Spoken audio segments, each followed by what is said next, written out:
mami mo? Jasmine. Nang makatulog na si Lily ay agad namang pinuntahan ni Jasmine si Camila habang natutulog ito na tinabihan niya ang anak niya sabay haplos sa buhok niya. Kaya tinawag siya ni Camila na mami na agad namang sinabihan ni Jasmine na andoon siya na mami niya kaya agad humarap si Camila sabay natulog ulit ito na yumakap pa sa kanya.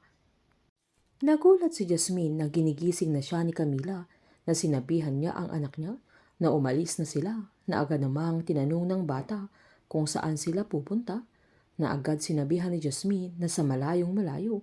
Sabay sinabihan niya si Camila na sumama siya sa kanya pero tumanggi ang anak niya at umalma ito nang kargahin ni Jasmine kaya sinabihan niyang siya ang mami niya kaya kailangan niyang sumama sa kanya na agad niyang kinarga at pagbukas niya ng pintuan ay saktong papasok si Tyrone na agad silang niyakap at kinarga niya si Camila sabay hawak sa kamay ni Jasmine at sabay-sabay silang lumabas.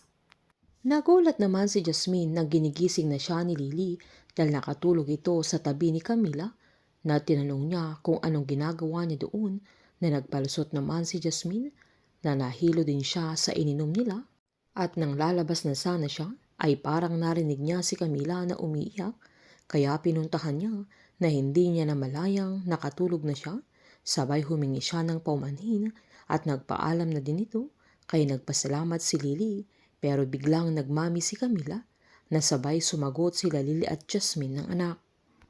Nang nasa sasakyan na si Jasmine ay mangyak-ngyak ito nang maalala niya si Camila na kung pwede lang ay uwi na niya ang anak niya pero hindi pa niya magawa na matagal niyang hinintay ang pagkakataon na yun na muli niyang mayakap at makasama ang kanyang anak. Dumiretso ito kay Sandro kung saan kwento niyang kakaiba yung pakiramdam niya nang mayakap niya ang anak niya na parang nawala lahat ng problema niya nang natulog silang magkatabi.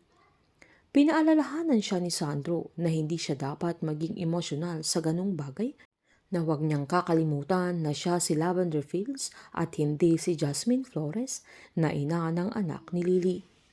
Kinuwento ni Jasmine na nag-aaway silang mag-asawa na parang may kinakatakutan silang mangyari na ang gusto ni Lance ay umalis siya kasama ni Camila.